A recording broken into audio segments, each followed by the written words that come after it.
کہ جب ہم دکھی ہوتے ہیں یا کوئی پریشانی ہوتی یا دل پہ کوئی بوجھ ہوتا ہے یا ہمیں کوئی مسئلہ پیش آتا ہے یا کوئی ضرورت پیش آتی تو ہم سب سے پہلے کس کا سوچتے ہیں؟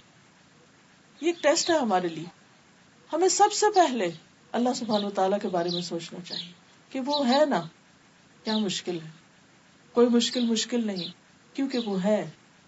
جب لوگ سو جاتے ہیں وہ اس وقت بھی جاگتا ہے، جب لوگ بھول جاتے ہیں وہ اس وقت بھی یاد رکھتا ہے، جب لوگ ناراض ہو جاتے ہیں وہ اس وقت بھی ہماری سنتا ہے.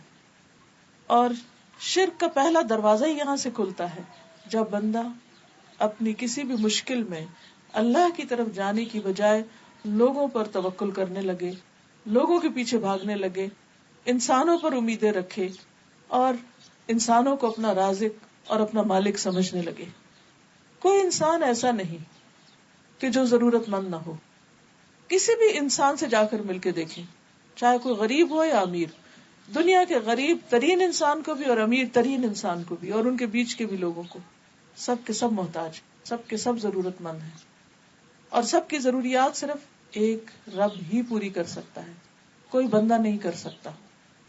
اس لیے لازم ہے کہ ہم اول و آخر اسی کو پکاریں، اسی کی طرف رجوع کریں کہ اللہ تعالیٰ ہے اور وہ سنتا ہے اور وہ مشکل آسان کرے گا اور ضرور کرے گا، کیونکہ ان اللہ علی کل شیء قدیر، بے شک اللہ ہر چیز پر قادر ہے. اسے کسی سے مشورہ نہیں کرنا، اسے کسی سے مانگ کے نہیں دینا، کیونکہ سب چیز اس کے کنٹرول میں ہے، اس کے اختیار میں ہے. نوح علیہ السلام کے بارے میں قرآن مجید میں آتا ہے سورۃ الصافات 75، وَلَقَدْ نَادَانَا نُوحٌ وَلَنِعْمَ الْمُجِيبُونَ، اور البتہ تحقیق نوح علیہ السلام نے ہمیں پکارا تھا جب لوگوں نے انہیں انتہائی تنگ کر دیا اور ان کی بات مان کر نہیں دیتے تھے، تو اس مشکل میں انہوں نے ہمیں پکارا تھا.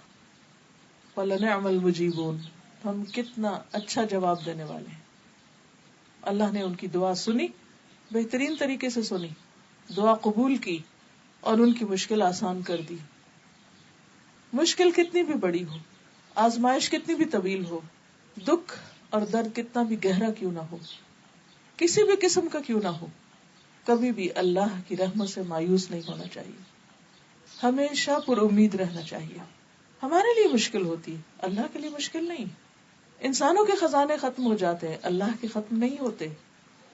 اور پھر ہماری عقل جواب دے جاتی کہ کسی مسئلے کا حل کیا کریں، کیسے کریں، لیکن اس کے علم کی کوئی انتہا نہیں. اس لیے ہمیشہ، ہر حال میں، ہر موقع پر، چھوٹی ضرورت میں اور بڑی ضرورت میں اسی کو پکارتے رہنا چاہیے.